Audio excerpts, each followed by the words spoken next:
Thank you to everybody for joining this webinar. I'm just going to take another couple minutes because it takes a while for everybody to get moved into this room.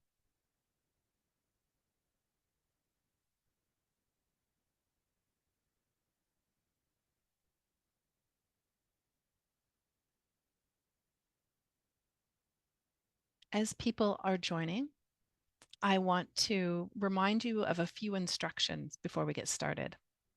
This webinar will take place in English with simultaneous French interpretation. You must choose your preferred audio language. To do this, go to the bottom globe icon, and then you can select either English or French. Slides are also available in both languages. To access both languages of slides, go to the view options, which is at the top middle of your screen. Click on that, and you will be able to choose English or French. There will be an evaluation form that automatically opens in your browser after the webinar has ended, and a certificate of participation will be generated once you complete this evaluation.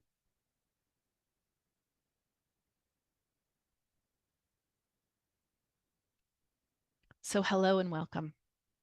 My name is Katrina Scott, and I am the Academic Director at the Center for Research and Education on Violence Against Women and Children at Western University. On behalf of all of us here, we thank you for joining the webinar on the UN Special Report on Parental Alienation and its implications for Canada. I would like to start with a land acknowledgement. I know that we are joining from many different places.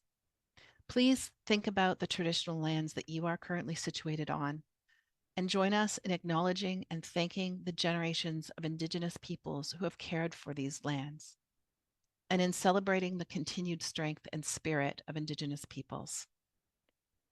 For us at CRUVAC, the ongoing work to make the promise of truth and reconciliation real in our communities and in our work, and to bring justice to murdered and missing Indigenous women and girls across the country informs our discussions and our thinking here and in events beyond this.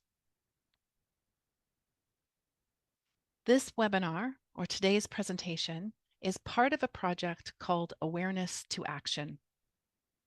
The Awareness to Action project is a collaboration of the 5 Alliance research centers on gender-based violence across Canada. This project, funded by the Department of Justice, aims to enhance training opportunities for gender-based violence specialists and family law specialists and health practitioners to better support trauma-informed practices and to improve the experiences of survivors in the family law systems. You can check out our website, and you can also check out the resources that we produce, which include short written summaries of issues relevant to family violence, family law, bulletins, which are written summaries of recent court decisions related to family law proceedings. And you can join us for our webinar series where we bring opportunities to build capacity of practitioners. Because of the importance of this topic and the opportunity to hear from Ms. Alsalem, today's webinar is going to extend a little bit beyond the 1 hour and a half that we usually book. This webinar has been booked for 2 hours. Our speaker today is Ms. Reem Alsalem. She was appointed the UN Special Rapporteur on Violence Against Women and Girls, its causes and its consequences in July 2021 by the UN Human Rights Council.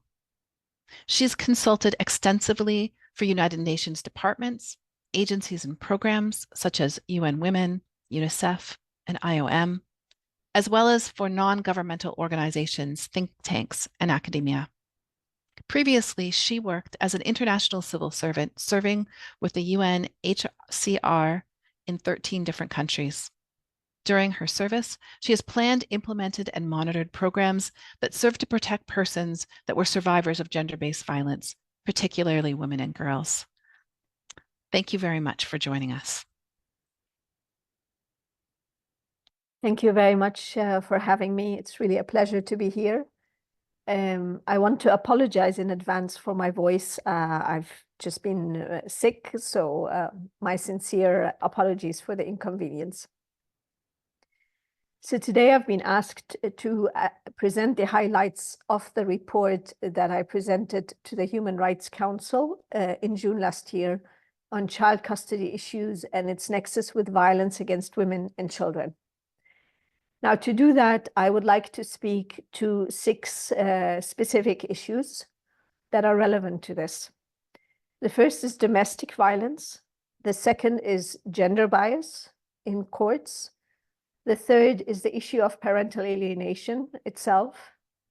The fourth is the use of experts in family courts. The fifth is the Hague Convention on forced abductions. And then I will close with presenting some of the recommendations that I included in the report.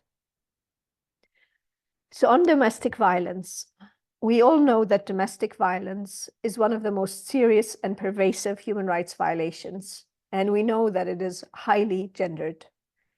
So while men can also fall victims to domestic violence, women are at a much higher risk, and the dynamics of abuse are, of course, different for women than they are for men.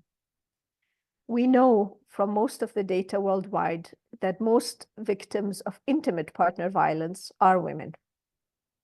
And we also know that most women killed by their partners have had a prior history of domestic violence, which then leads to their killing. And we also know that most women that are subjected to this kind of violence and abuse do not tend to report this reality. Now, the causes of domestic violence are complex, but gender inequality and the unequal distribution of power between men and women is a significant contributing factor. Where women, victims of violence, do muster the courage to report, they of course run into another set of challenges that render them mostly unassisted, unprotected, and with catastrophic consequences, in which they will still end up either further harmed or killed. And that's because allegations of domestic violence do not usually receive the sufficient attention and scrutiny either by law enforcement or by courts. This reality is underpinned sometimes by a set of wrong assumptions. So, for example, that once 2 people have separated, domestic violence stops. There's also the wrong assumption made by judges in courts that where history of domestic violence is acknowledged to have existed, it remains a historic issue. It stays in the past. It's not relevant anymore to current custody issues, for example. And then there are those who don't consider domestic violence against one of the partners, usually the mother, to be even relevant to child custody cases. Now, I speak to that and I emphasize in the report the fact that several international and regional mechanisms recognize the importance of considering the history and prevalence of domestic violence when deciding on custody cases, including to recognize the use of parental alienation as an extension of domestic violence. The Committee on the Elimination of Discrimination Against Women recalled the state's responsibility to consider, and I quote, the specific needs of women and children in determining child custody in cases involving gender-based violence in the domestic sphere, unquote, by adopting measures to systematically consider domestic violence in child custody decisions. Moreover, the committee stated that the rights or claims of perpetrators or alleged perpetrators during and after judicial proceedings should be determined in the light of women's and children's human rights to life and physical, sexual, and psychological integrity, and guided by the principle of the best interest of the child.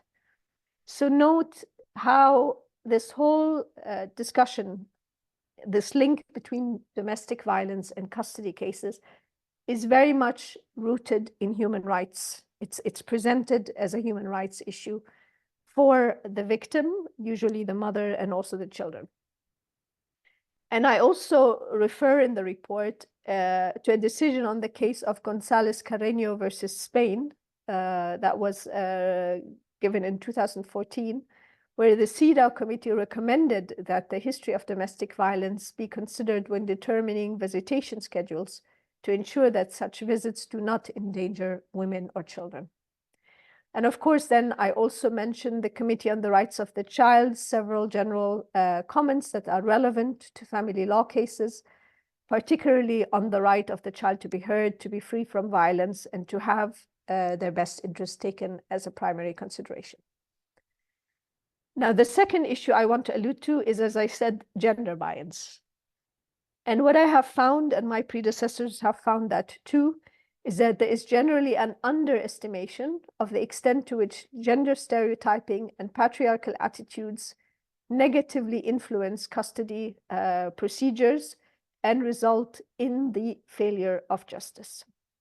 So it's not uncommon for law enforcement and justice systems to have deeply embedded biases, gender biases, against women. This gender bias is strengthened by gender discriminatory laws in some countries, which many of them are, of course, motivated by cultural, religious, or social factors. And they are, of course, in contravention to states' international obligations, including under CEDAW. What may sound as a simple cliché is one of the most important factors that can explain the way we fail women in the justice system. This gender bias colors how judges, police officers, social workers, psychologists, and others tend to hear, understand, perceive, and react to women that come into contact with them, including women victims of violence. As the CEDAW committee stated in General Recommendation number 33 on women's access to justice, gender prejudices in the judicial system impede access to justice and contribute to a culture of impunity. These biases can be heightened when a woman, in addition to being a woman, comes from certain racial, ethnic, religious backgrounds, or, for example, if she is a migrant, or if she has, based on her sexual orientation. And I have documented examples from around the world in my report to make that point. Now, also, what the point that the report makes is that this bias is compounded when children are involved.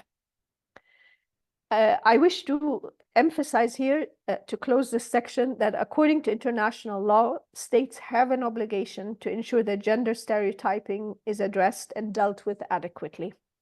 Again, the Article 5 of CEDAW calls on states very clearly to eliminate prejudices based on the inferiority or superiority of their sex or their gender. So the third then section is parental alienation accusations as examples of both domestic violence, but also acute gender bias in custody cases. Now, in recent decades, the concept of parental alienation or parental alienation syndrome has been widely used by courts when assessing child custody cases, particularly when a child expresses fear or avoidance of a parent. And despite lacking credible scientific support and the fact that the World Health Organization excluded it from the classification index, there continued to be an explicit or implicit reference to it in justice systems worldwide, in family courts, with, of course, very serious implications for the human rights of women and children. So according to this theory, an alienated child would be manipulated by one parent to turn against the other and resist contact with him or her, usually during child custody disputes in connection to separation or divorce proceedings. Now, while the parental alienation pseudo-concept or similar concepts are theoretically gender neutral, they're more frequently applied against women, especially when they present allegations of violence, of abuse against them or their children by the other parent.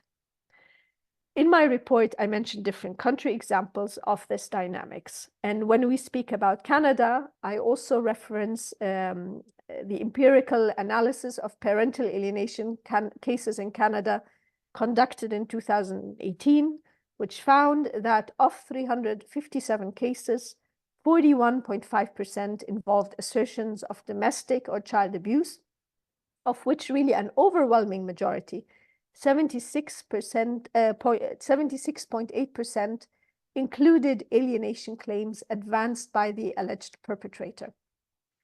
Now, again, due to the discriminatory bias against women, justice systems will often perceive women as less credible than men, reframing the allegations they put forward that they have suffered abuse by the other parent as attempts to hinder or block contact between the accused father and the child.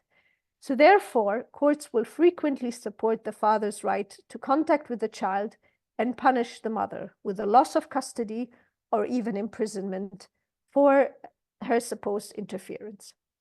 Even in countries where legislation has banned the use of the concept, rulings in specific cases often resort to its reasoning and logic, even if it's implicitly done or indirectly. And it is of particular concern that in the name of protecting children, these judicial decisions often end up exposing children to a greater risk by placing them under the care of an abusive abusive parent. And again, here we see very often that children are not listened to, and their voices and experiences are not sufficiently taken into consideration during court proceedings. And because there is also the idea that an alienated child will deny the manipulation. So that then casts greater shadow on the child's testimonies. And when it comes to Canada, I do mention the investigation carried out by the Canadian Department of Justice, which concluded that the use of labels and terminology such as parental alienation syndrome raises the stakes in the confrontation between parents, but also usually fails to take account of the child's needs and wishes. So as a result, the child's best interest to be free from violence, which, as we said, is a pillar of a child's human rights, is violated, and serious allegations of physical and sexual abuse, therefore, end up not being sufficiently assessed or investigated. And research shows that women are more likely to lose custody of their children if they claim the father was abusive towards their children than if they assert the violence was committed only against themselves. And due to the frequent invocation of parental alienation allegations by fathers, mothers find it hard to convince family courts of allegations of violence committed against them by fathers or against their children. So women end up being villainized, accused of deliberately trying to alienate their children from their fathers, an offense that may be criminalized in law or in practice, or both in different jurisdictions. So they will often then lose custody or visitation rights altogether, usually as a form of punishment by the court for having brought up the allegations of abuse to begin with. So in many jurisdictions, they are advised even by their lawyers not to raise these issues, as they may run the risk of losing the custody of their children. So these dynamics allow parents to be intimidated, coerced, or forced by their abusive ex-partners and pressured by their courts to withdraw their allegations of abuse or to agree to a specific custody arrangement that works against them or their children. Some even had to flee far away from their homes and from their countries, which is never sufficiently a guarantee for their safety. And so in this scenario, as you can see, children are often doubly victimized. Not only have they been witnessing regular violence inflicted on their mothers or on themselves, but they are then re-victimized when courts fail to speak with them in a manner that is suited to them, nor take their views into consideration, nor believe them, and force them into a situation of contact with their abusive parent. So this all runs really against the concept of the best interest of the child. Now, the third issue I want to also speak to is the use of experts that promote and defend the use of parental alienation in family courts. In my report, I speak to the role of the evaluator, so that could be the psychiatrist, the psychoanalyst, the psychologist, the social workers, which is crucial within family law proceedings. Faced with a dispute between the parents, the presiding judge, faced with the dispute between the parents, family courts often look to independent advice from child experts to decide what outcome serves the best interest of the child. And while the ultimate decision is made by the presiding judge, we know that most judges follow the recommendation of the evaluator. So really the recommendation and the evaluator have a lot of power in these cases. Public officials and institutions involved in the evaluation of the children's best interest may be trained or lobbied by promoters of parental alienation. Some evaluators openly advertise themselves as experts of parental alienation and are appointed on the basis to assess cases allegedly involving parental alienation, despite there being no formal recognition of this pseudo concept in many jurisdictions. Concerns have also been raised about evidence provided by unqualified and unregulated parental alienation experts, some who appear to abuse their position for profits, political or ideological agendas. And experts can at times go on to subject both the parent and child to intrusive, inappropriate, re-traumatizing psychological assessments, questioning, and employ judgmental, dismissive attitudes towards them when questioned.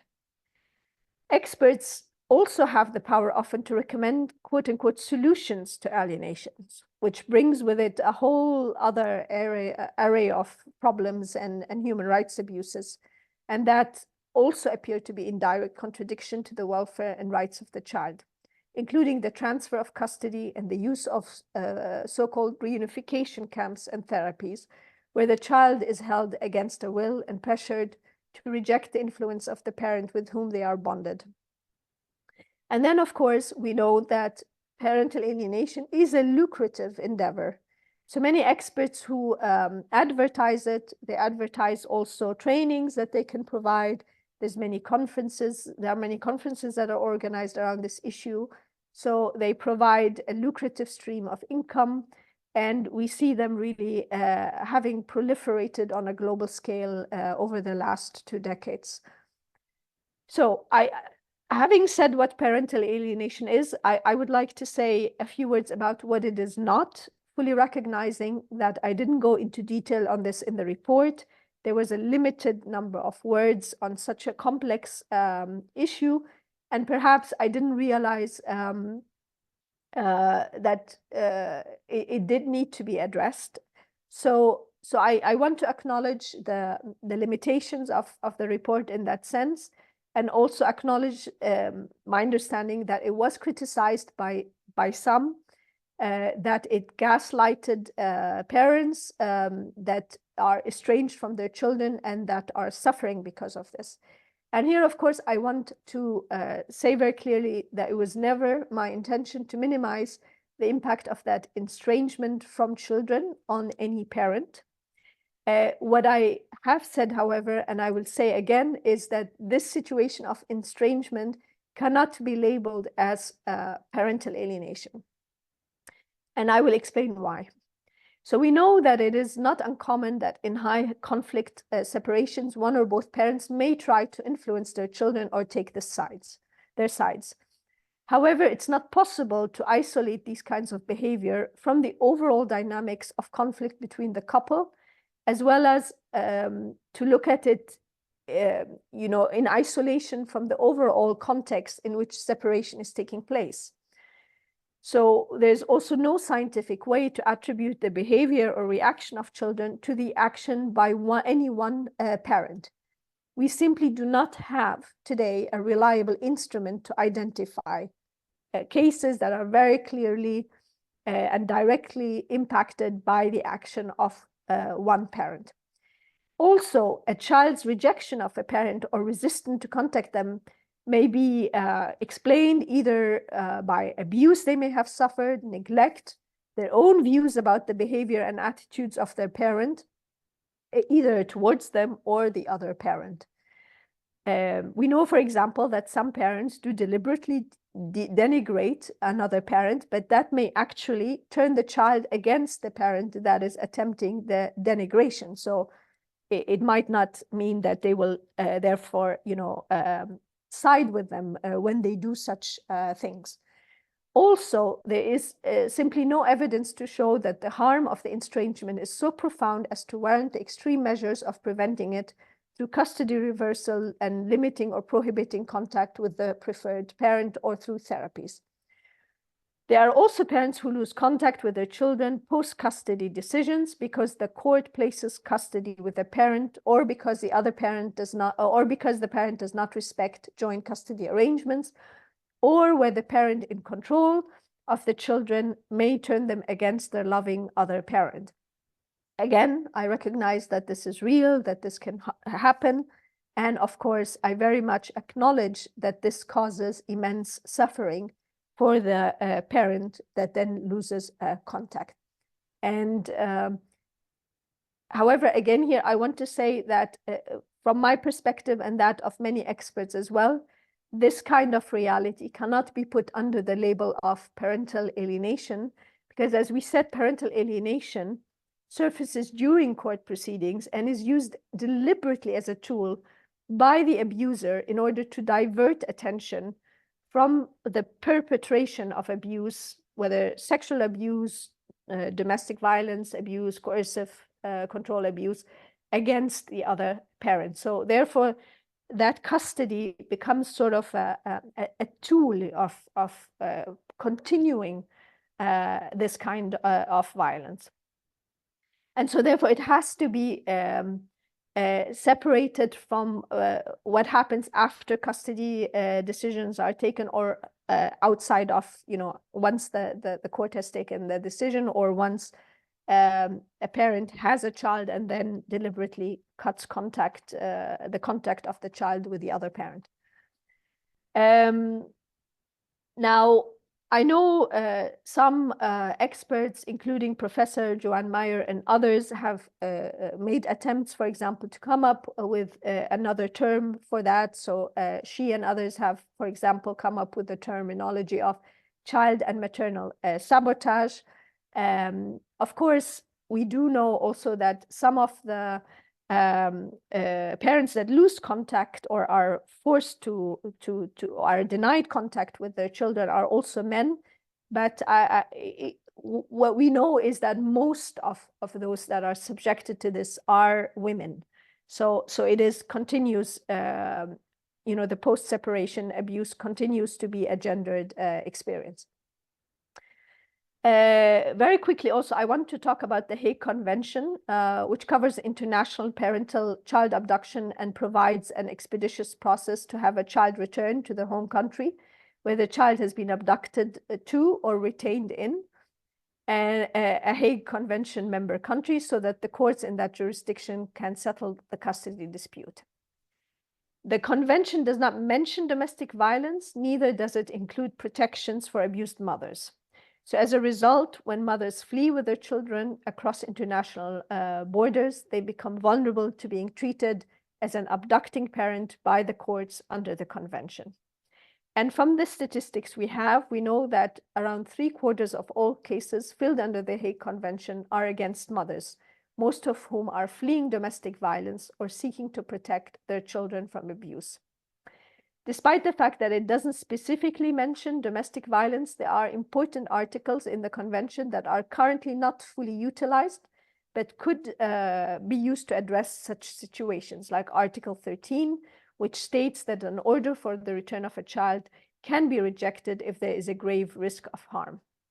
And what we have seen so far is that courts have been reluctant to accept exposure to domestic violence as a reason for not returning children to another country and for invoking Article 13. Now, in some cases, courts have returned children to the resident country, even where they have found that violence has occurred against children. frequently compelling women and children to return to abusive and life-threatening situations. And that affects particularly a number of women, including, I would say, migrant women. And finally, I conclude with some highlights from the recommendation section. There are many recommendations. I'm not going to go into all of them, but I would like to just very briefly highlight 10. One of them is I recommended the complete ban of the use of the term parental alienation or similar concepts, because, as I said, it's a pseudo theory. It's also clearly a tool of abuse.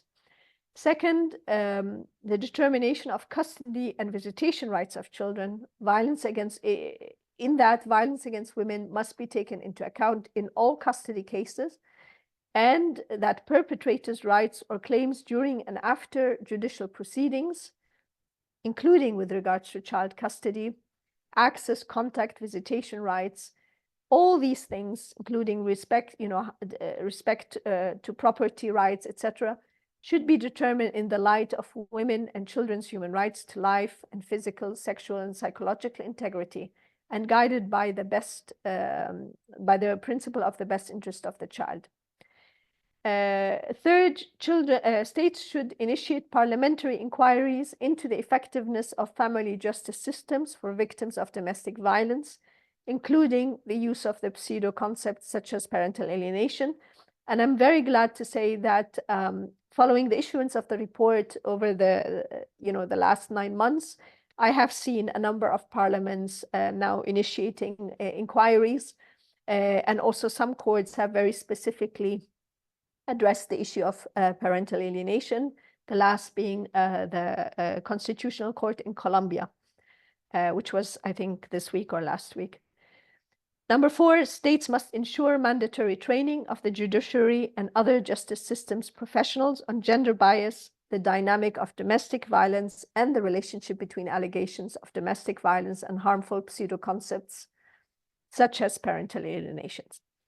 Number 5, states must issue and implement specific guidance to the judiciary on the need to examine each case on its facts and to judge fairly according to the range of evidence before them as to what outcome best represents the welfare of the child.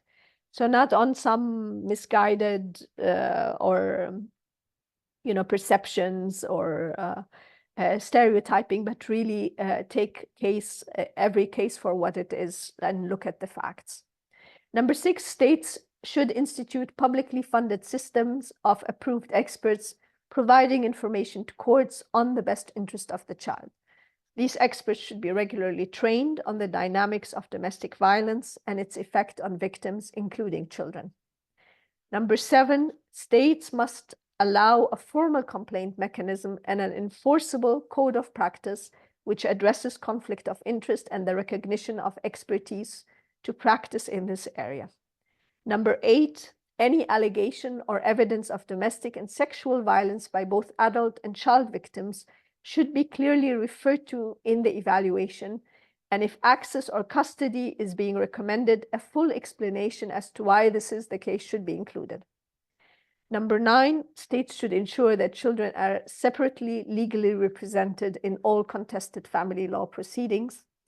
And number 10, which we've been working on also since the report with a number of civil society organizations and experts, is the issue of the Hague Convention. The recommendation here is that it should be revised to better protect abused women and their children by allowing stronger defenses against returns where there is family and domestic violence, and incorporating an understanding that a child's return order may compel an abusive survivor to return to violence and harm.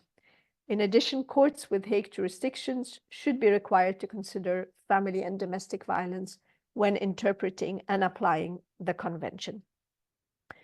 So I will stop here, and I apologize, it was a bit long. I'm very happy to then also receive any questions afterwards. Thank you very much. Thank you very, very much, Ms. Alsalem, for your comments. And as was just noted, we will have a chance at the end of this webinar for questions. We are tracking the questions that are coming in. At this point, what I would like to do is I would like to introduce the members of the panel that are going to be speaking and responding. The first, I'm going to introduce all members of the panel now, and then they will come as they come on one after the other. So the first person that we will hear from is a youth with lived experience. I'm going to call this youth is going to be speaking anonymously, and I'm going to call this youth Jane. One of the most harmful impacts that can occur is when a parental alienation finding results in a reversal of custody for youth that is unfair and unrepresented. And so this youth will talk a bit about their experience. Following Jane's presentation, we will hear from Nneka McGregor. Nneka McGregor is the co-founder and executive director of Women's Center for Social Justice, better known as Women at the Center, which is a unique nonprofit organization created by and for women, trans, and gender diverse survivors of gender-based violence. As a Black intersectional abolitionist, feminist, an international speaker, and a transformative justice practitioner, Nneka is an expert advisory panel member at the Canadian Femicide Observatory for Justice and Accountability, and sits on several boards and committees, including the Federal Advisory Council on the Federal Strategy Against Gender-Based Violence. Following Nneka's remarks, we will hear from Simone Lapierre. Simone is a professor at the University of Ottawa and a founding member of the Feminist Anti-Violence Research Collective. Dr. Lapierre's work has investigated many aspects of women and children's experiences and perspectives on domestic violence. And most recently, he's been leading Canadian and international work, providing a critical perspective on parental alienation discourses and their implications for survivors. Then we will hear from Suzanne Zakour. Suzanne Zakour is the Director of Legal Affairs at the National Association of Women in the Law. She's a feminist author, researcher, and public speaker. Her research interests include sexual and domestic violence, family law, animal rights, and gender and language. And she's investigated the use of parental alienation theory in legal cases in Quebec. And then our last panelist will be Mary Birdsell. Mary Birdsell is the Executive Director of Justice for Children and Youth. She's one of Canada's leading experts on children's rights and has experts in a broad array of legal subjects, in particular, thinking about application of the UN Convention of the Rights of the Children in domestic law. Mary has advocated on a range of youth justice issues at all levels of the court, including the Supreme Court of Canada. So thank you for letting me introduce all of our panel members, and we're going to start by hearing from Jane.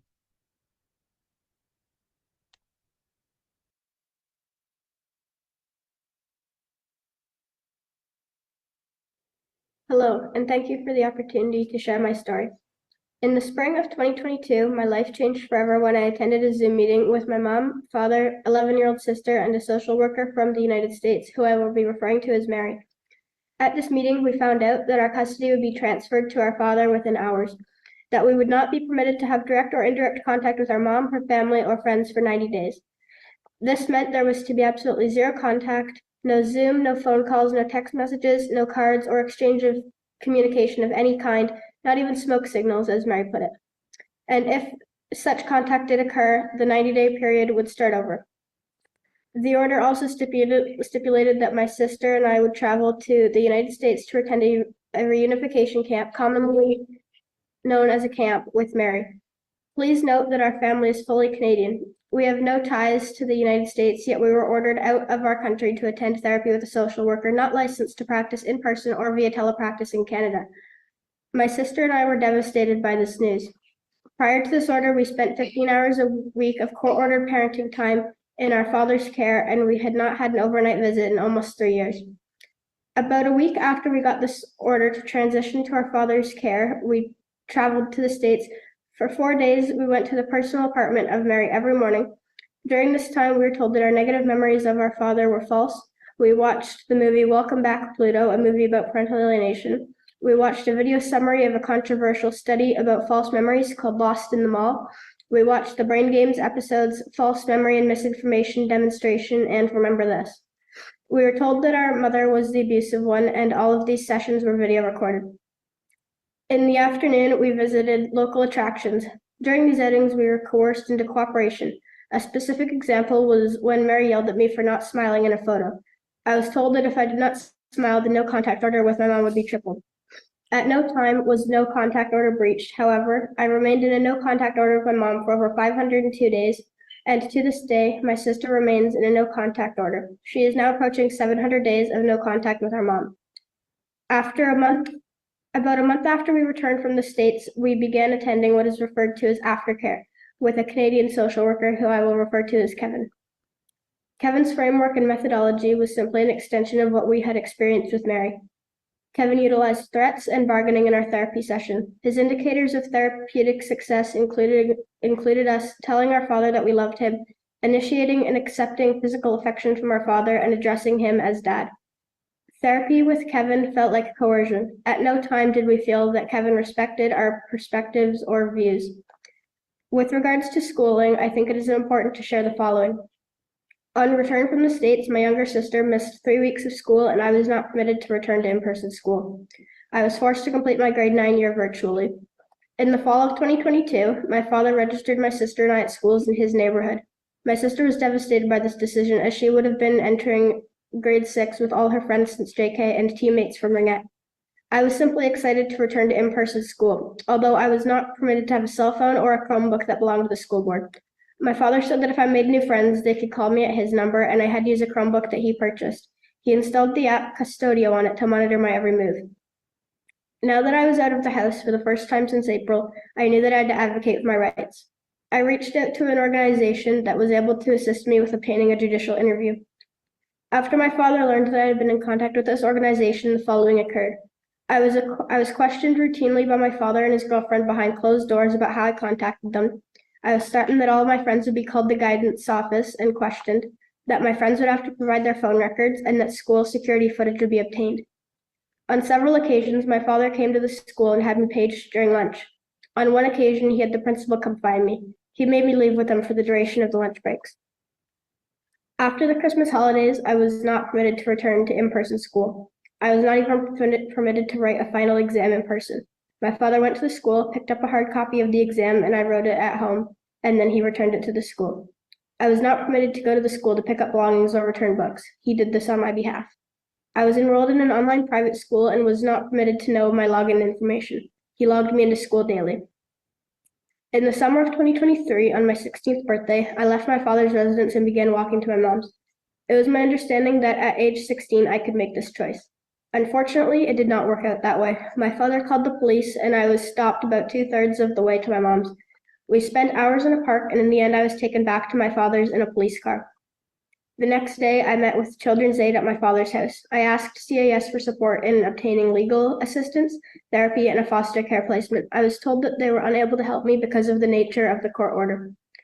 In August 2023, I was provided with an updated judgment that permitted me to have contact with my mom again. The order states that it is in my best interest to reside primarily with my mom and to have parenting time with my father in accordance with my wishes. My father attempted to maintain control over me up until the transfer of care back to my mother took place. He sought to convince me to agree to a week-to-week parenting schedule before I knew the true content of the order. It is now obvious that he had not shared the updated judgment with me transparently. After over 500 days, I was reunited with my mom. I'm attending in-person school, I have a job, and life is starting to feel normal again. The no contact order that was in effect for over 500 days with my mom, attendance at a reunification camp, and aftercare in Canada did not strengthen my relationship with my dad. Rather, it reinforced my feelings that had been consistent for years. In conclusion, I am hopeful that Canada will endeavor to implement the recommendations of the UN. My sister and I are not the first children to be court-ordered to the United States to participate in a reunification camp. This has been going on for some time. There is a well-publicized case from 2008 of a boy by the name of Leo who was flown by police escort to the United States to attend family bridges. No child should have to experience what I have lived through and what my sister continues to live through. Thank you.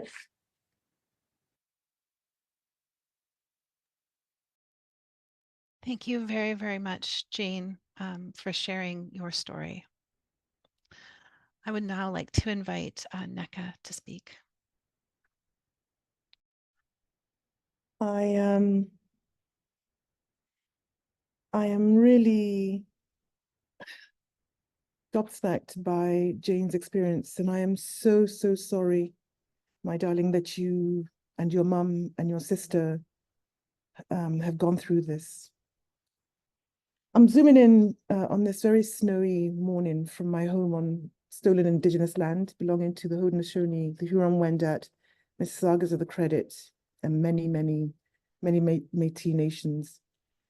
And I want to contextualize my comments from the perspective of the mother, having heard Jane really devastating explanation of her experiences as the child. I'm a survivor, and whilst in my own family custody issues, parental alienation was not formally introduced, but it was, I'd say, indirectly part of the narrative that was circulating between my ex-husband, his lawyers, and the family court judges, many of the judges that we saw during our family court matter. My context here is not just my own experience, but also from the experiences of many survivors that I know personally, I have met through our work in the organization by and for survivors, and also from some of the preliminary research that we have ourselves done. We read your brilliant report, Ms. Reem Alsalem. And so I just wanted to affirm a lot of the findings in Ms. Alsalem's report, because all of the data that is circulating is derived from those of us who have experienced it. It's derived from survivors. And I know there are people in the space, in this particular webinar, in the world, in Canada, who are vehemently on the side of parental alienation as a real thing. But I know that there are those of us who are more virulently on the side that it is not a real issue. It isn't a real thing. And I actually want to talk about, I'm going to focus on sort of three areas. I'm going to talk about the perspective of the survivors, right? And our understanding of why, the purpose of parental alienation. And I want to talk about the impact of parental alienation on us and on our children. And then also I want to sort of look, because there's hope, I'm always hopeful, on some of the long-term consequences of parental alienation and what we can do to push back on this. So I want to just sort of ask all of you to consider who is accused generally of being the parental alienator. And as Reem indicated, it's most often women. And most often it's women who are themselves survivors of gender-based, of intimate partner violence. So it's by design. It isn't, happenstance or coincidental. It is by design that this particular group of people, women survivors of intimate partner violence, are the ones who end up getting accused of being alienators.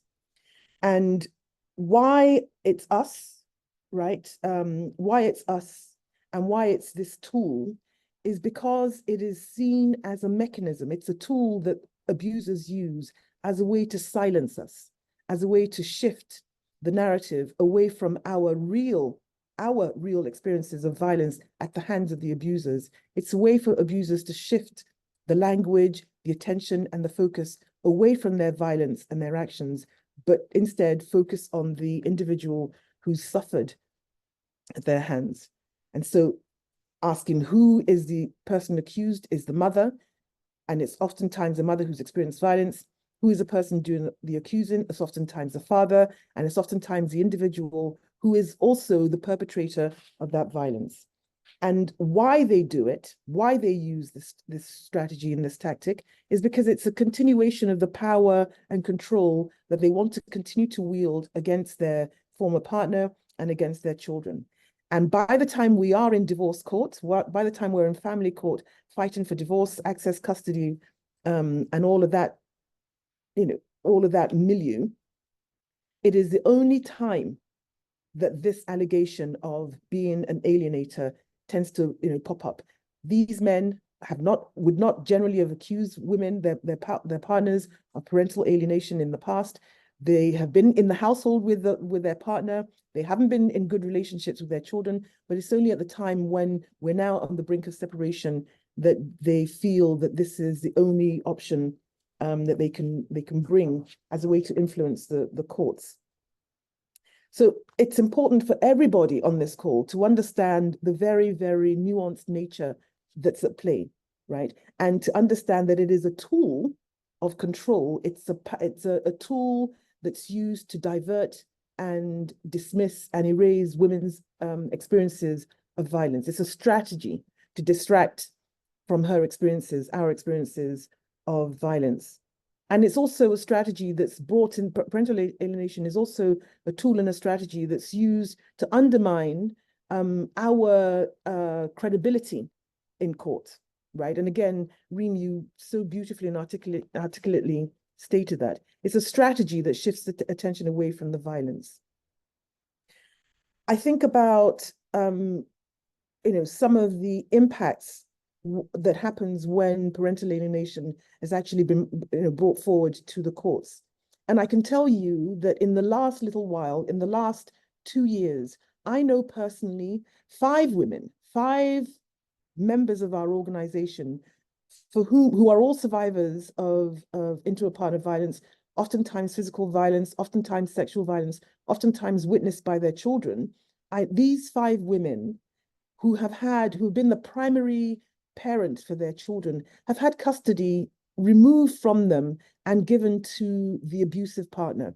And I'm saying this as a way not to be hyperbolic, but a way to ask everybody to wake up to the realities, because what Jane has described is not, it's not anomalous. It is a common occurrence that is happening every day in many, many courthouses in Canada, as well as in other jurisdictions. And if anybody is genuinely concerned for the well-being of children, you need to listen. You need to pay attention. You need to listen to the children. You need to listen to the mothers and understand that these tactics are just deployed as a way to distract. I know I only have 7 minutes and Katrina hasn't appeared on the screen, so I'm going to keep talking because I want to talk about the impact. What happens when parental alienation is actually brought in? What it does is that other survivors see this. We see how custody is reversed. And then it builds this chilling effect in survivors that makes us not want to raise the fact that we have been abused. Because if by raising this, we see that other women are losing custody of their children, why would I then start talking about my own violence? Because it means that the likelihood of me losing custody of my children is all the more greater. So the chilling effect that parental alienation has in silencing women who've experienced violence is something that we need to start understanding and pushing back on. It makes survivors afraid to challenge and raise abuse. And I see Katrina. And what it means is that we're caught really between this rock and this hard place of trying to protect our children by bringing awareness to this, but also recognizing that by bringing the awareness, we stand the risk of losing custody. Very, very quickly, the recommendations that Reem has suggested, completely agree, around training for judges. I think there is also a need for more research on ways to hold the system accountable, judges and these individuals who are these self-professed experts. We need to have a system of accountability that actually looks at the impacts and holds them accountable for the harm that continues to be caused to the children. Thank you. Thank you so very much, Neka. And you set beautifully up to invite Simone to talk about some of the research that he's doing. Thank you, Katrina. Thank you as well to the previous speakers.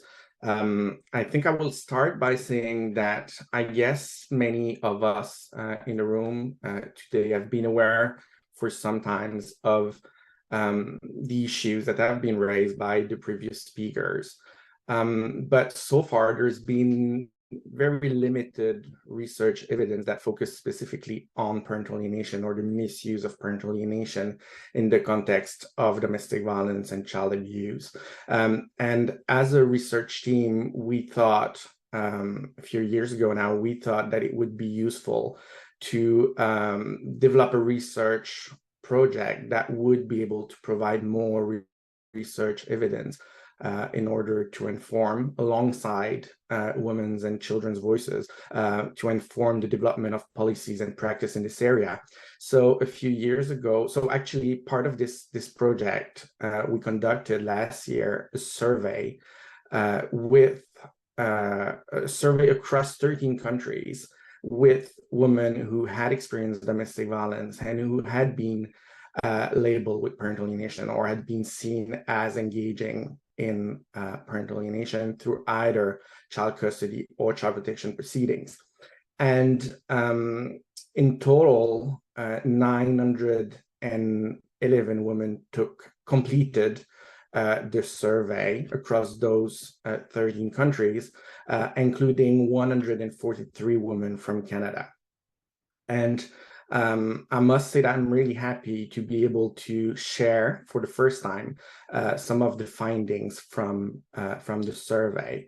And I would first say that overall, the findings really confirm the issues that have been raised by the previous speakers and really show that the misuse of parental alienation is a global issue. And that it seriously affects women's and children's safety, health, well-being in Canada as in many other countries. But because we have limited time, I'm going to focus in the next minute, I'm going to focus on 5 main issues. First, even though there has been, over the last few decades, there's been a general agreement that we should never talk about parental alienation in situations where there is domestic violence and or child abuse. The research findings confirm that that's not what's happening in reality. Indeed, as I just mentioned, 911 women completed the survey, and all these women had experienced domestic violence, and despite that, had been accused of alienating their children. It must be, in this regard, it must also be noted that almost all those women had informed professionals involved in child custody proceedings or child protection proceedings. They have informed those professionals of the violence that they had experienced. And most of these women had also reported the violence to the police. But what the research findings also show is that it's not only about domestic violence, as it was mentioned earlier, but actually most of the women who took part in this survey, more than 50% of the women who took part in the survey, they also reported that their child had been physically abused by the father. And between a quarter and a third of the women who took part in the survey also reported that their child had also been sexually abused by the father. So a really concerning picture.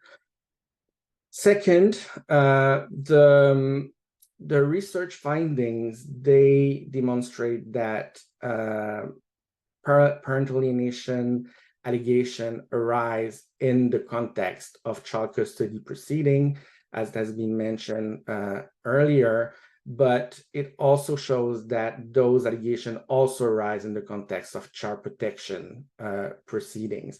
And I think that even though it is very important to look at what's going on in family court and to find solution in this regard, I think if we want to tackle the issue of parental alienation, we also have to look carefully at what is also happening in child protection services. Third, while the terms the concepts parental alienation and the parental alienation syndromes are often mentioned explicitly. In these cases, in the survey, 70% of the women from Canada reported that it had those terms as being mentioned explicitly. It has to be noticed that in many cases, other concepts have been mobilized that refer more implicitly to parental alienation. And in some cases, parental alienation or the parental alienation syndrome were never named explicitly. So again, I think when we think about solutions, we have to go beyond just prohibiting the use of those concepts. And we need to think about a change of culture, because if we only prohibit the use of these concepts, we're not going to solve the problem. For my fourth point is, which I think it will also echo some of the things that have been mentioned before, is that our research findings really support the fact that in many of these cases, the use of the parental alienation label can be a strategy used by violent perpetrators in order to shift attention away from their own behaviors and from women and children's concerns. Indeed, in most of the cases reported, the fathers or the father's lawyer had been the first to mention parental alienation in these cases. And actually, in most of the cases, the woman reported that the allegations of parental alienation were made after serious concerns had been raised regarding those men violent and abusive behavior. Finally, my fifth point is about the serious impact of parental alienation allegation on women and children. I think the research findings really show that we should not underestimate the short-term and long-term impact of these allegations on women and children. And even though I won't have enough time to go through all the impact that have been identified in the survey, I think it's worth mentioning that almost all the women who completed the survey mentioned that those allegations had impacted their ability to heal from violence and their ability to regain control over their life after a situation of domestic violence. The findings also, the women who took part in the survey also reported that the violence had affected their trust in their confidence in the justice system, and almost all of the women reported that the allegation had affected many areas of their life, including their financial situation, their mental health and well-being, their physical health, and in a significant proportion of cases, the woman had also reported impact on their relationship with their children. And again, almost all the women also reported impact on their children. So really, to conclude, I'll just say that I hope that alongside or in conjunction with women's and children's voices and Reem's report, those findings will help to convince our government that changes are urgently needed. Thank you so much, Simone. And I welcome Suzanne Zakour. Thank you. It's a pleasure to be here, and I'm so happy that we have this very important report with a strong recommendation for legal reform that will, I think, lend a lot of credibility to what feminists and women's advocates have been saying for many years. For me, the recommendation to fully ban parental alienation accusations is quite crucial to protect women from this pseudoscience. And I don't think that half measures will work given the prevalence of the problem and the crisis we're facing. The problem of parental alienation accusations against victims of domestic violence is a problem that Canadian feminist organizations are well aware of. In fact, it's high on the list of priorities for many of the organizations that we work with. And even though we're not a service provider, I work for a law reform organization, that's still the issue about which we get the most calls from women who are truly desperate to find a way out of the legal mess that they find themselves in. For our organization, the National Association of Women and the Law, or NAL, it is a priority, and it will be the subject of our biggest campaign to date, which is timed with our 50th anniversary year. So we intend to make a lot of noise in the coming months. And as an organization that works to change the laws in Canada, we do hope that federal and provincial family laws will be changed to reflect the recommendations of this important report. As you've heard from other panelists, the shelters, the advocacy organizations, and the researchers are seeing very clearly the damage that parental alienation concepts are causing. Every day, they hear from women who are separated from their children. So under the pretext that children need two parents, we see children who are completely cut off from their mother and primary caregiver, and sometimes for years. A year ago, I had a chat with the director of a very small organization that provides support and advice to women who are separated or separating. And she said something and it really stuck with me. She said they have two types of clients: those who have been accused of parental alienation and those who will be accused of parental alienation. So that's how big the problem has become in recent years. We've also heard from youth organizations, and they're seeing youth being sent to group homes or foster care to separate them from the so-called alienating mother, even in cases where the children could have been cared for not only by the mother, but even perhaps by the maternal grandparents, but courts are choosing to separate them from their families. I want to be very clear, as others have also highlighted, that the problem that we are facing is very multifaceted, it's complex, and we will need many solutions to address this problem. So at NAL, our mission is feminist law reform, so we will be focusing on that aspect of the problem. And our current goal is to get Canada to follow the report's first recommendation, that is to prohibit the use of parental alienation concepts in the law for custody disputes and for family cases. This is a necessary step. Even though more work will need to be done, we will need more legal reform, more training, access to legal aid, and so much more. And like Simon said, we need solutions that will work for those cases where parental alienation is not mentioned explicitly, but the same sexist logic is at play. Now, I want to use my few minutes to talk about some of the advocacy that's going on in Canada and that will be happening in the coming weeks and months. So a few months ago, a small group of survivors raised awareness about this issue with an official petition which gathered over 1,000 signatures. So that requires the government to respond to the petition. And they also reached out to our politicians with a letter signed by over 70 feminist organizations. So we're working with them and we're following up on this advocacy to really intensify the pressure on the government. So NAL will be starting a campaign in about 2 weeks, and we will also publish an open letter to politicians from the biggest coalition of feminist organizations we've seen so far at NAL. So we're really hoping to emphasize how urgent this problem is across all of Canada.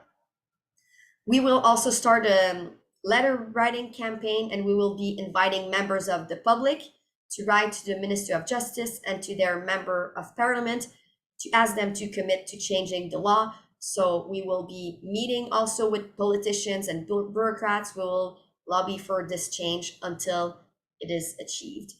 So if I can leave you with one action item, I know there's a lot of us today on this call, and we're very committed to solving this very serious problem. So You'll receive a link to the campaign with the follow-up you'll receive about this event. So please participate and share in your network so that we can continue to raise awareness about the issue and then also about the report and the recommendations.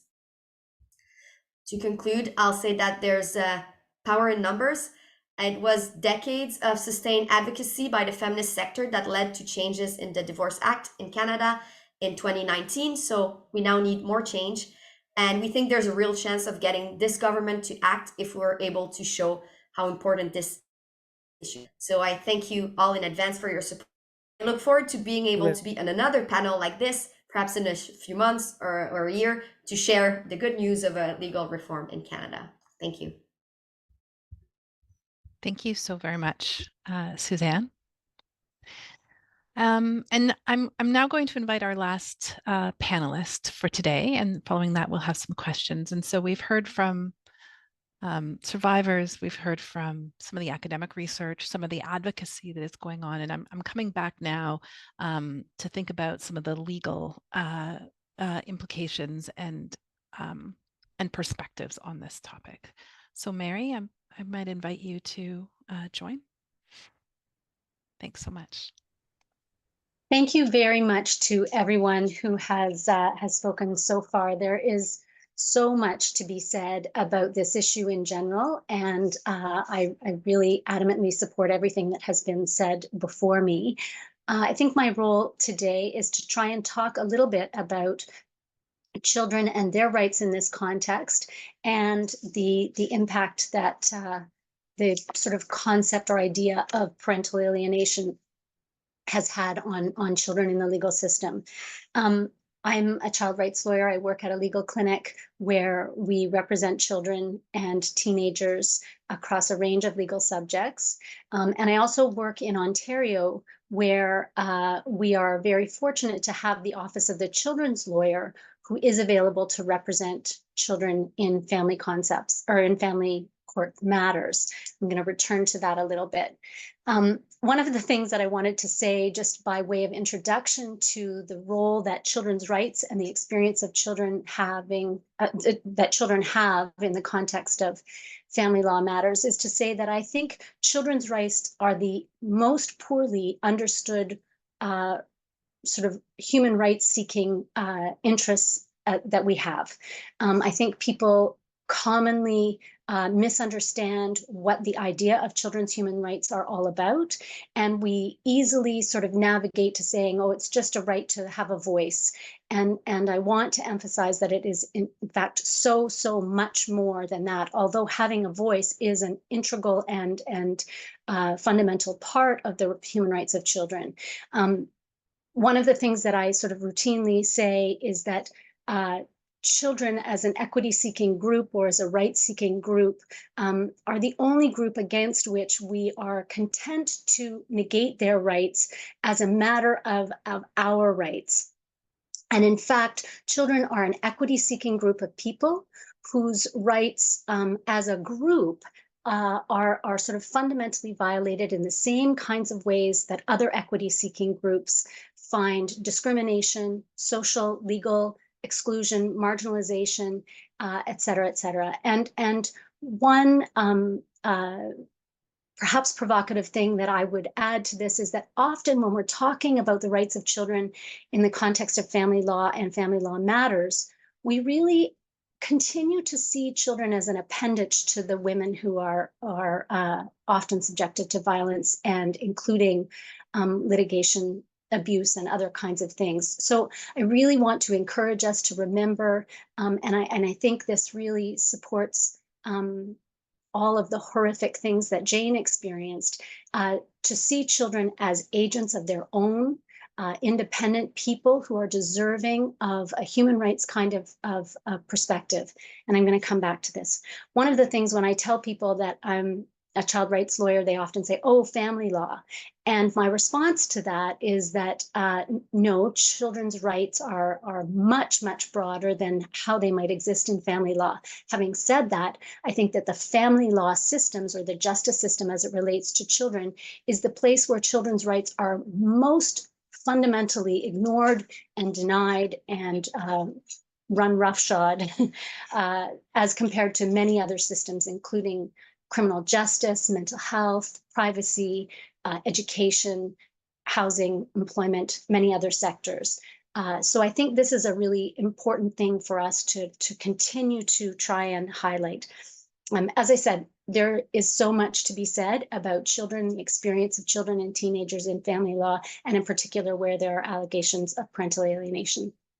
At my office, we traditionally were not deeply involved in family law matters because the Office of the Children's Lawyer was there and was offered also public service representation to children. So we typically only represented children in the context where the child themselves was the one seeking a remedy for the court, from the court, pardon me, and that typically was access to siblings, where there had been family breakdown and children have access, the right to access their siblings.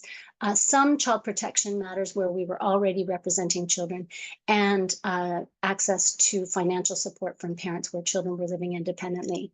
Having said that, the sort of rise in Canada and in Ontario of parental alienation as a concept that judges just absorbed and went to, we started to be more involved in these cases. And I can support all of Jane's experiences by saying we have seen other children with exactly these kinds of experiences, where really I would characterize Jane's experience as her having been forcibly confined and removed with what sounds to me like, especially at the front end, no access to counsel, no access to rights representation, and no regard for her liberty and security interests.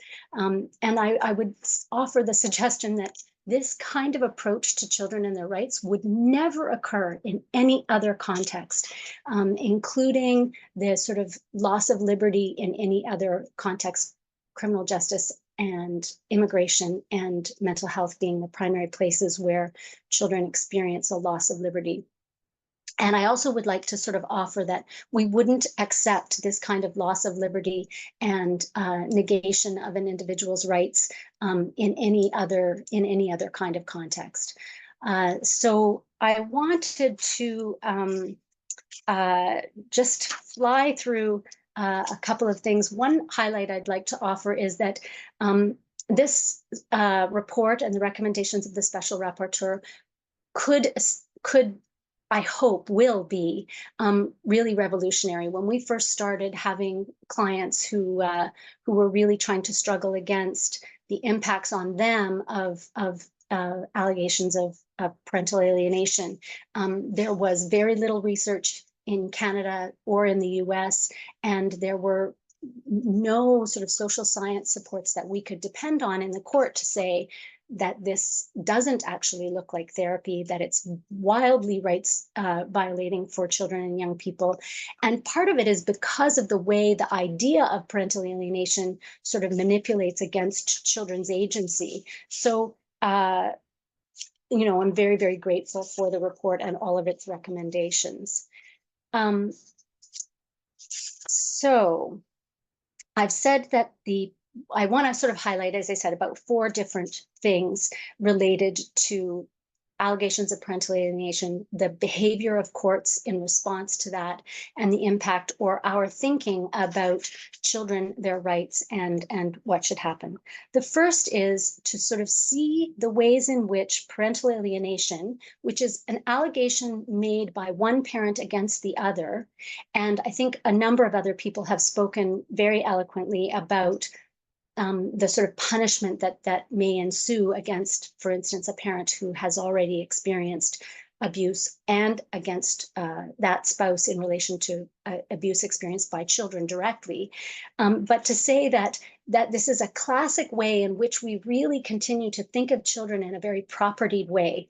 So contrary to a human rights approach to children would be the property approach to children, where they are simply the pawns upon which we can effect punishment against parents. So Jane's experience, I think, highlights perfectly how Apparently, this was a response to one of her parents, her mother, being an alienator, but the huge impact that it had on the child, who's not a party to the matter, which is part of the problem. She has no voice in the matter, and whose experience has nothing. She had nothing to do, contributed in no way, she nor her sibling, to the conflict that her parents were experiencing, and yet the impact is almost entirely on her.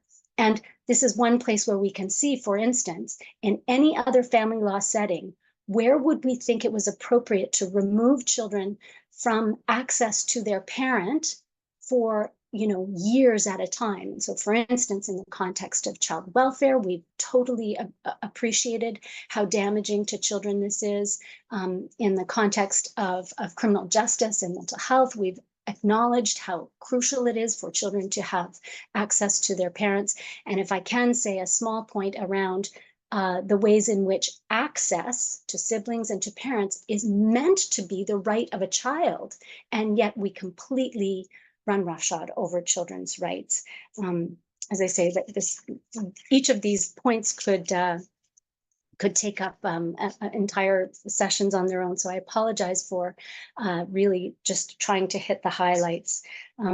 I guess the controversial or challenging thing that I would have to say about this is that my worry and to a certain extent my belief is that for anybody who understands or knows about the mother risk concerns raised in Ontario, where the coroner's office was found to have been really engaging in non-science as it related to the deaths of children.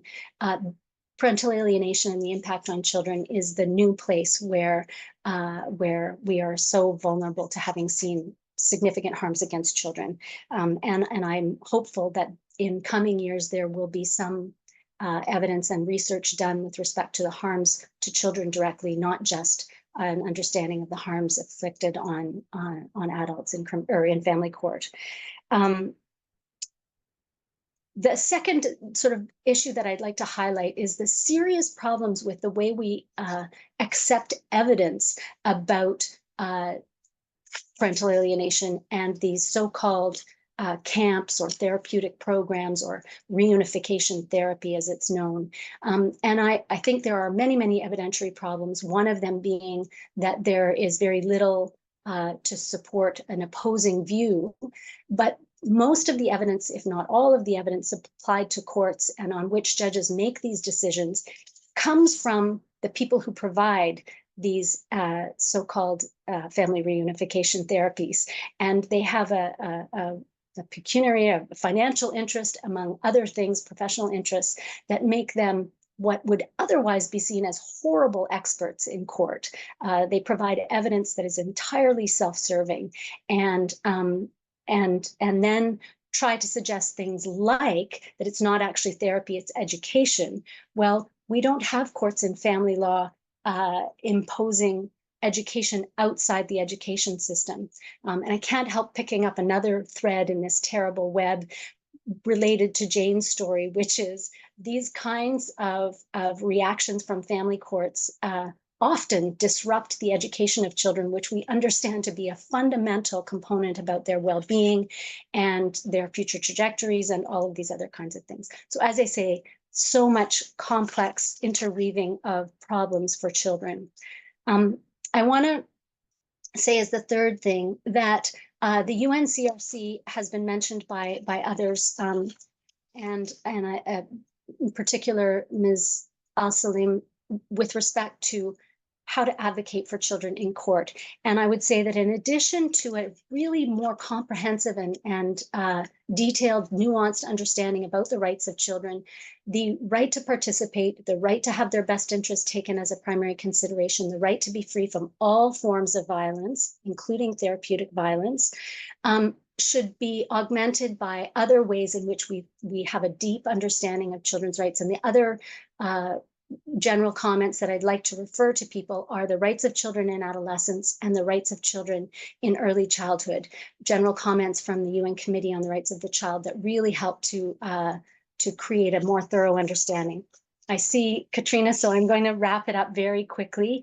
I've sort of addressed some of the issues around the tools that are used in response to allegations of parental alienation that are really a form of violence, coercive control, and harm inflicted on children. And the last thing I want to highlight just before we go is that the representation of children in family court matters has really been resisted over the years. And one of the main ways in which we resist the participation of children in family law matters and the representation by lawyers of children in family law matters is that we shouldn't bring children into family conflict.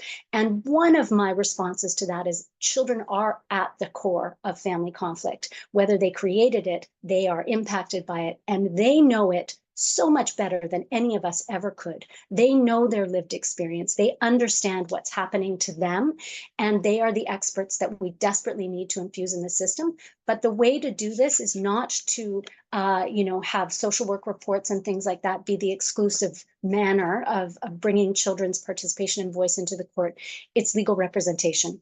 I'm going to say that in a context where there was an allegation of family or of parental alienation, where the Children's Aid Society was willing to completely negate the children's rights. So it comes up as other people have said in the context of child protection, as well as other kind of family law matters. And people have said that children shouldn't have access to lawyers because it over-empowers them. And back to my fundamental human rights perspective of children, nobody would say this about any other group of people in society. Can you imagine if we said, oh, stockbrokers shouldn't have access to lawyers because it over-empowers them with respect to their rights? We wouldn't say that about any other group. And my view is that providing children with a lawyer who is exclusively dedicated to that child or that teenager is an actually important way of trying to make sure that courts reach more reasonable, more rights respecting, and more thoroughly protective, best interests kinds of responses to children's experience and family breakdown experiences. So thank you very much. And I really look forward to ongoing conversations about this issue that put children at the center and respect their rights in different ways. Thank you so very much, Mary. We've had many questions come in, and what I'm going to do is I'm going to go around our panel and I'm going to ask each of our panel members 1 or 2 questions that have come in from the audience. And I'm going to start with the Special Rapporteur. The first question that I have for you comes from an audience member who asks, do you have any suggestions about how to bridge the gap between academia and the legal sphere? So this person notes that when working in the violence against women sector, it's extremely frustrating when judges and lawyers seem to turn a blind eye to current research around best interests.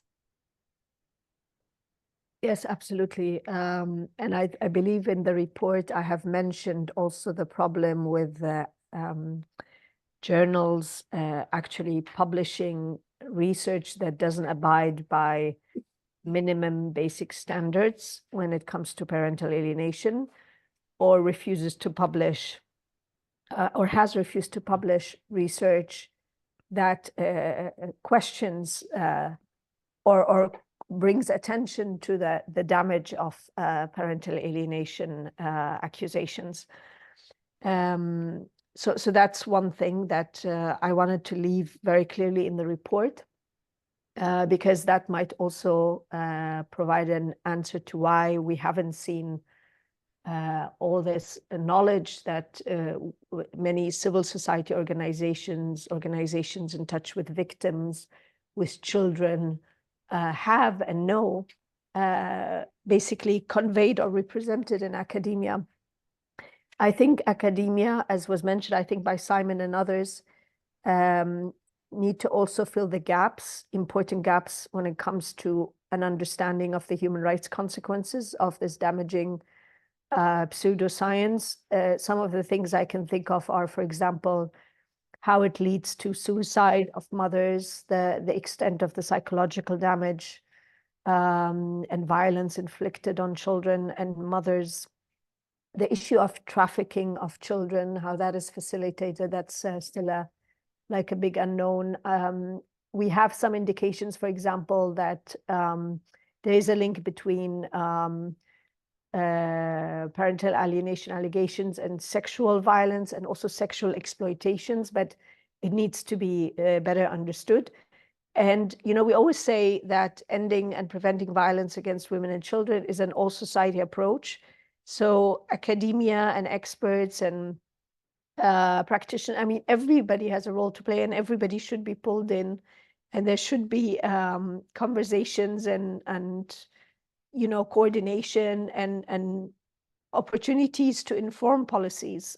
So bringing them in very deliberately to better understand this phenomenon and also be part of the solutions. So that's what I would say. Thank you. Don't turn your camera off yet, because I have one more for you. I'm wondering if you can comment a little bit about the way in which these patterns play out when we're dealing with populations who are overrepresented among domestic violence survivors and also overrepresented as populations that are experiencing structural violence. So in Canada, one of the things that's important really is thinking about the impact on Indigenous women who Yes. are overrepresented. Can you talk a little bit about your thoughts around how you looked at those kinds of intersections, or what we need to be thinking about around that? Yeah, so I make a short reference to this because obviously every issue raised, you could write a book about it. And for our reports, we're really bound by a limited, number of words. And in fact, that also explains why we had to take out a lot of footnotes, either for or against some of the assertions and findings I was making, because we have this limited number of words. So I did refer to the intersectionality issue that indeed, as you mentioned, if I remember correctly, when it comes to Indigenous women in some countries, child protection services felt more compelled to sort of interfere or put them in accusatory positions. And of course, there were issues such as, for example, the language barrier. We know that in a number of countries, Indigenous women don't have access to information in language they understand, have less access to legal representation. I also alluded to the legal background. So migrant women also have less access to proper legal aid and representation and have other challenges. All these need to be unpacked more in their own rights, but it's certainly it's certainly there. We have seen it, but I would say we need more information also. Thank you very much. I'd like to invite Jane now for a couple of questions. Once again, I just want to thank you for the courage that it took to share your story. And I have a couple questions for you. I wonder if the first one is are you able to talk a little bit more about what it was like living with your father after custody was reversed? So like during the time that you were in reunification and aftercare?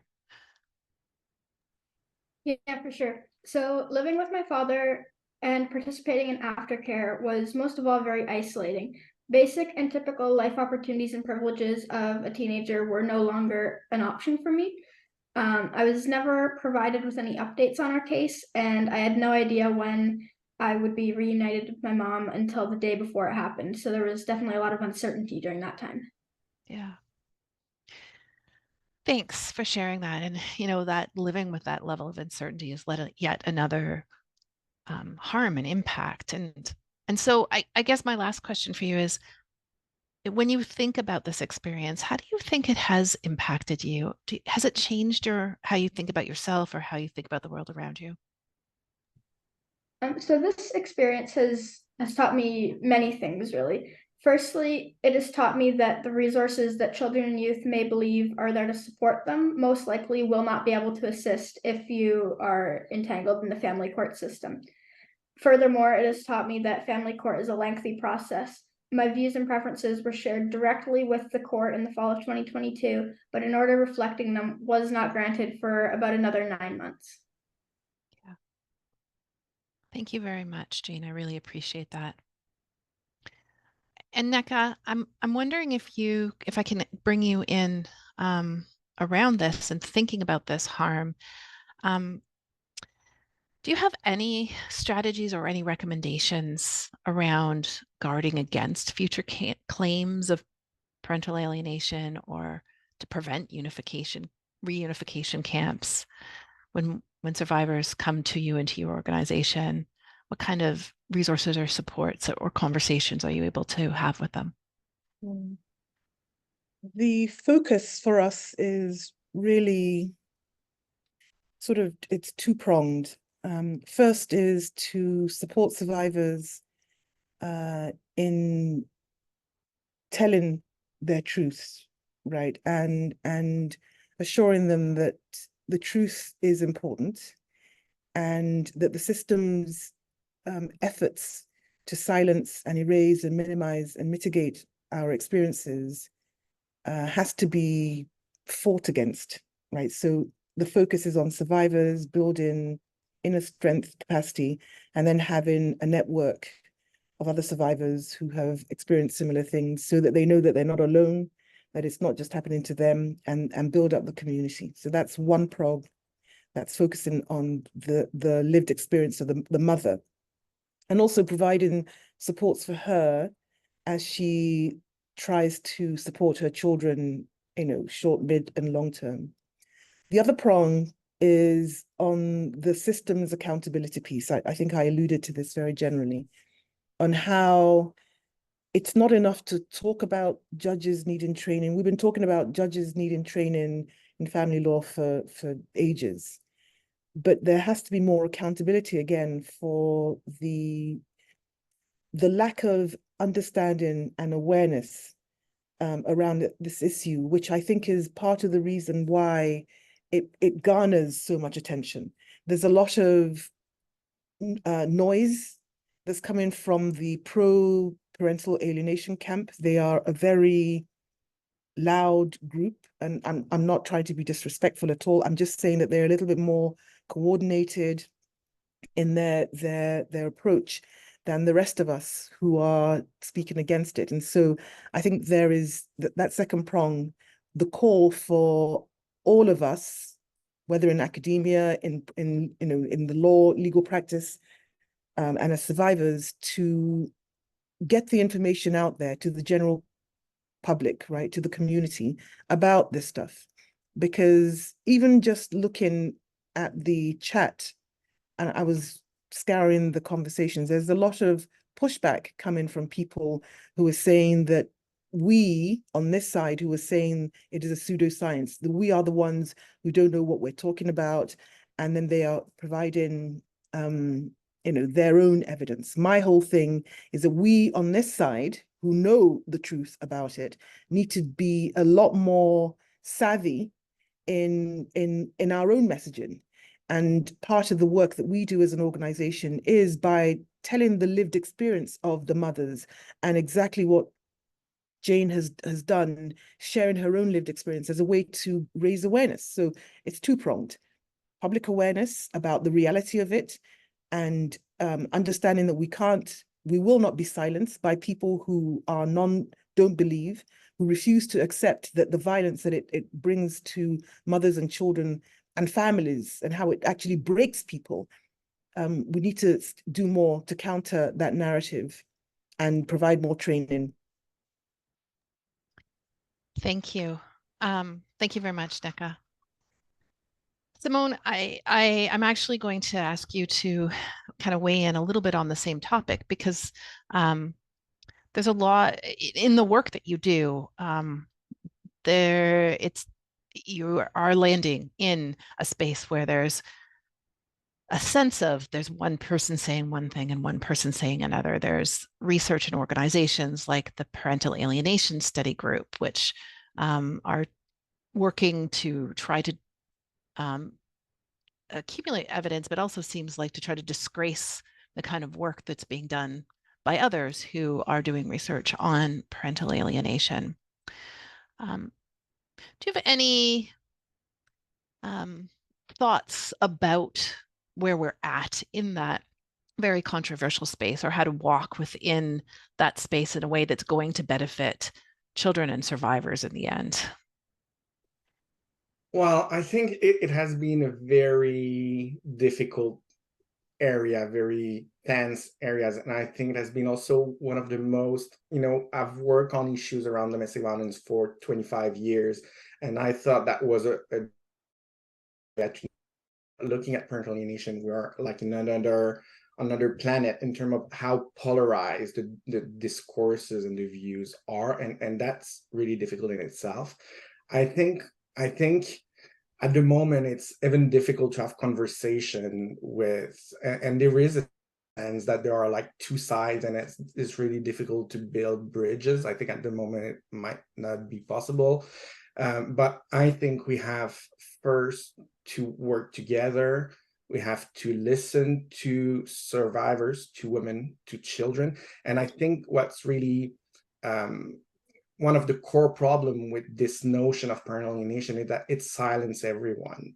And we need to find ways to be able to make women's and children's experiences more visible, and we need to listen to them. We also need to have robust research to look at evidence. There is actually plenty of evidence, and there have been for years plenty of evidence against the use of parental alienation because it's just too messy.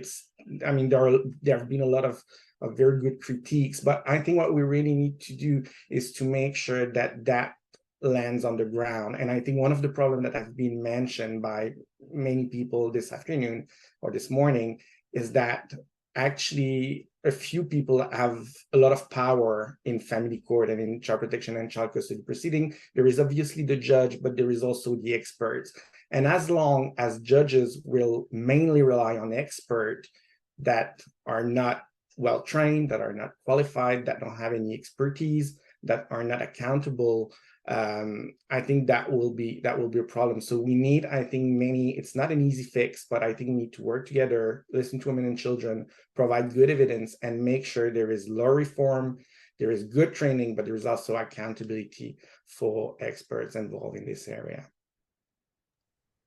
Thank you so much, Simone. Suzanne, we've had some questions that are ones around, when things seem to be going immediately kind of off, the things are in the court, they're going wrong, or where a judge or members of the court don't seem to be educated around what the issues might be. Do you have any thoughts or suggestions about what might be done if people are in a situation where they feel like the judge isn't educated and there's going to be harm to the child and there are false claims being made? This is very difficult because the problem with the parental alienation theory is that trying to deny it actually feeds in the narrative that the mother is crazy and is trying to alienate. So the real difficulty for women is that if they start saying the expert is biased, the judge doesn't understand, the father is abusive, the more they share their truth, the more they can be kind of punished and disbelieved. So it's a very complex situation to be in. The other, I want to echo what Simone said about the role of experts.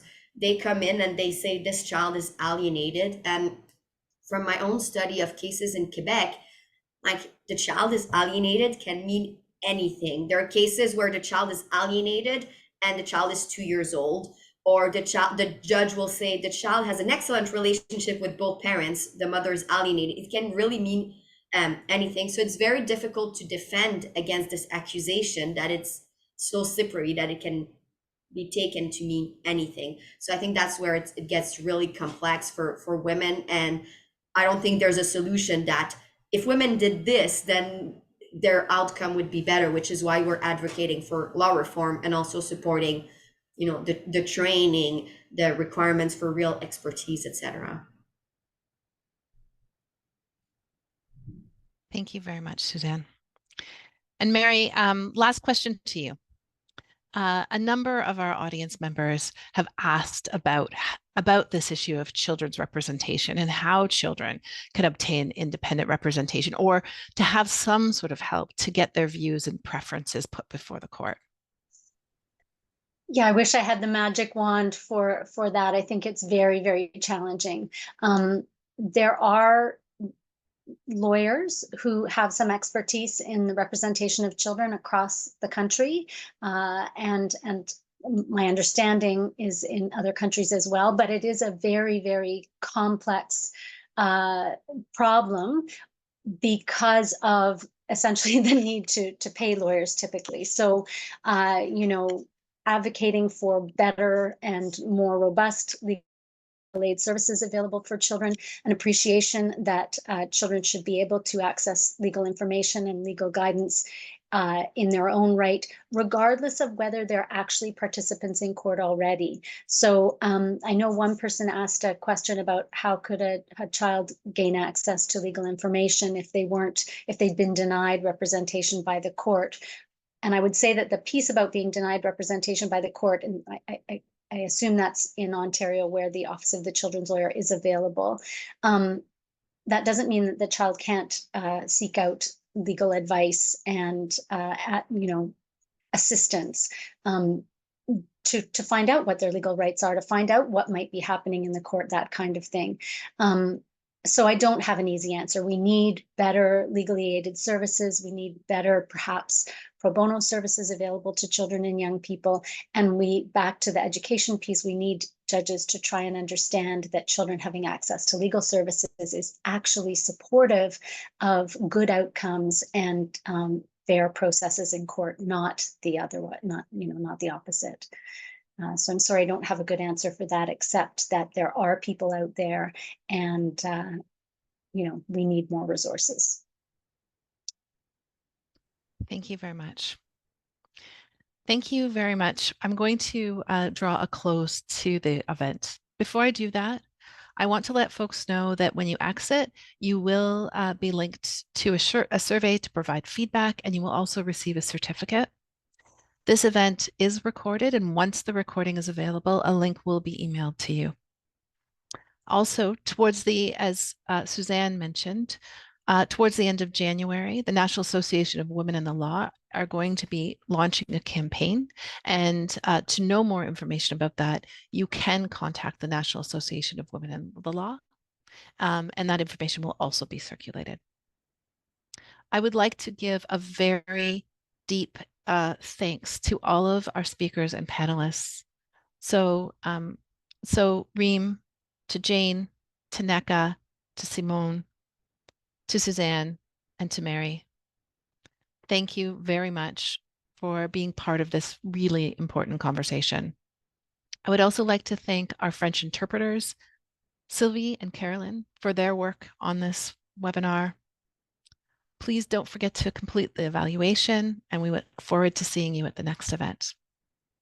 Goodbye, everyone. Bye-bye. Thank you. Bye. Thank you.